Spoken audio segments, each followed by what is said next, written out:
Wala namang karera, pero iba ang nauna.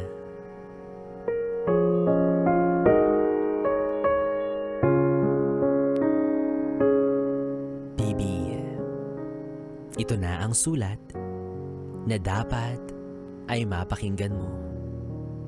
Kasi malay mo, para sa'yo pala to.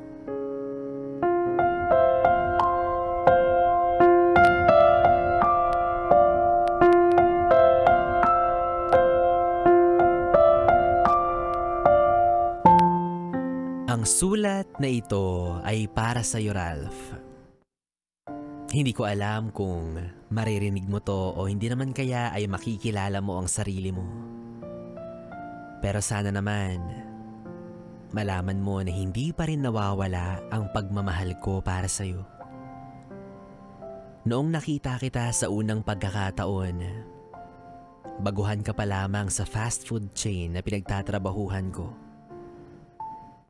Alam ko agad, Ralph, na gusto kita. Ikaw yung tipo kong lalaki. Kaya nung nalaman ko na magiging magkatrabaho tayo, mas lalo akong ginanahan na pumasok sa trabaho.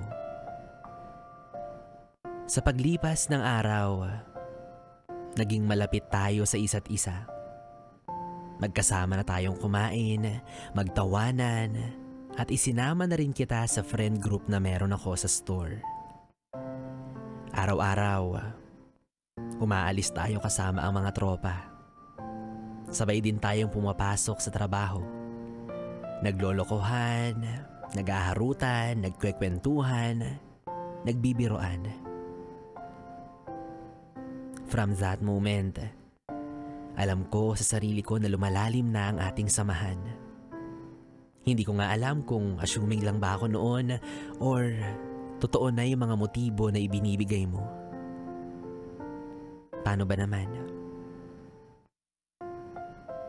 Napakamaalaga mong tao. Maya't maya, inuuna mo ang kapakanan ko.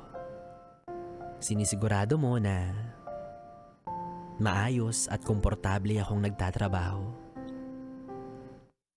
Alam mo, Ralph, patay na patay ako sa mga panahong yun. Hindi ko lang alam kung paano ko ipapakita sa pamamagitan ng mga kilos ko.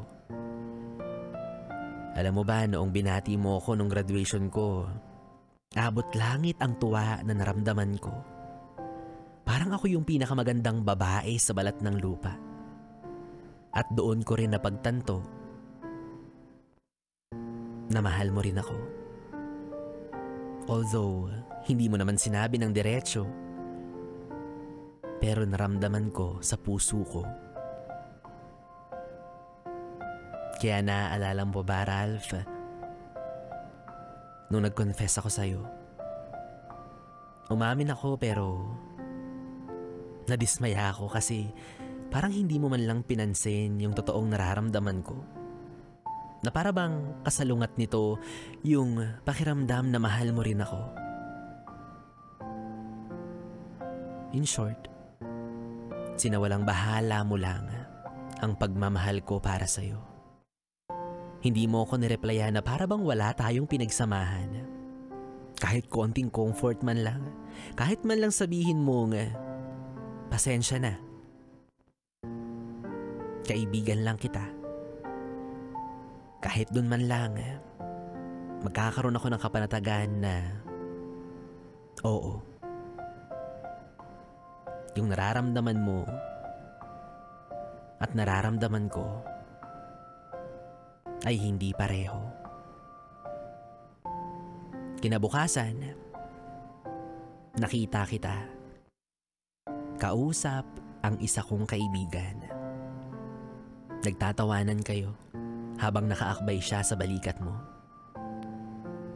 Hindi ko alam kung anong unang bungad ko sa'yo kasi feeling ko napahiya ako sa pag-amin ko. Pero habang tinititigan ko kayong dalawa, wala naman akong naisip na mali sa inyo dahil alam ko na hindi ka papatulan ng kaibigan ko. Dahil siya ang tunay na nakakaalam at unang nakaalam ng nararamdaman ko para sa'yo.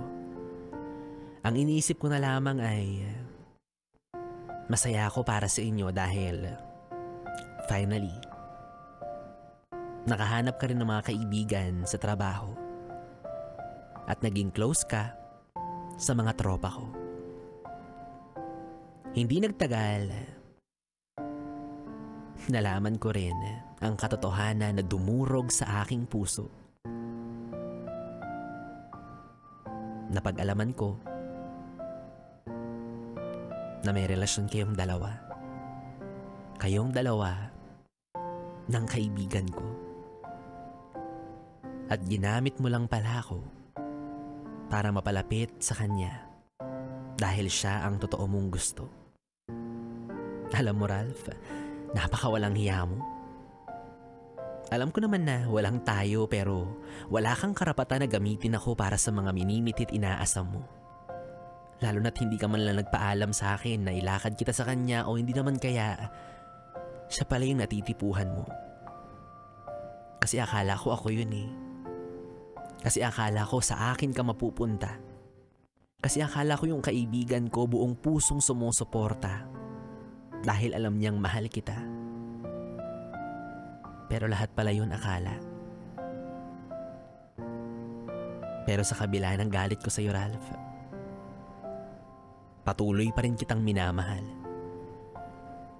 Hindi man naging tayo, o sabihin na nating kahit kailan, ni hindi mo man lang ako ginusto. Pero sa sarili ko, alam kong ikaw pa rin ang tinitibok ng puso ko. Nag-resign na ako dahil sa nalaman ko na naging kayo ng kaibigan ko. Pero patuloy akong maghihintay sa'yo. Patuloy akong aasa na balang araw, mapapasakin ka. At hindi ko alam kung hanggang kailan pa tong nararamdaman ko. Totoo, maaaring para sa mga nakakarinig ng sulat na ito, masasabi nilang tatanga-tanga ako. Asyumera, ambisyosa, pero sabihin nyo ng lahat. Ako pa rin ang nakakaalam ng nararamdaman ko. Anong magagawa ko?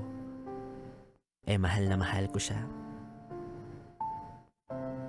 Mahal na mahal kita, Ralph. Kaya kung nasaan man kayong dalawa, hindi na ako hahadlang. Hindi na ako kokontra.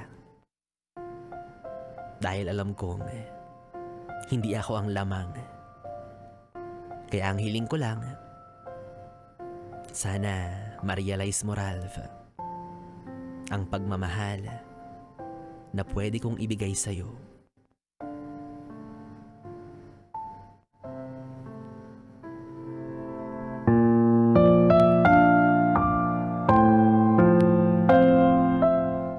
Ako si Mika, ang babaeng tanga, pero nagmamahal lamang ng isa.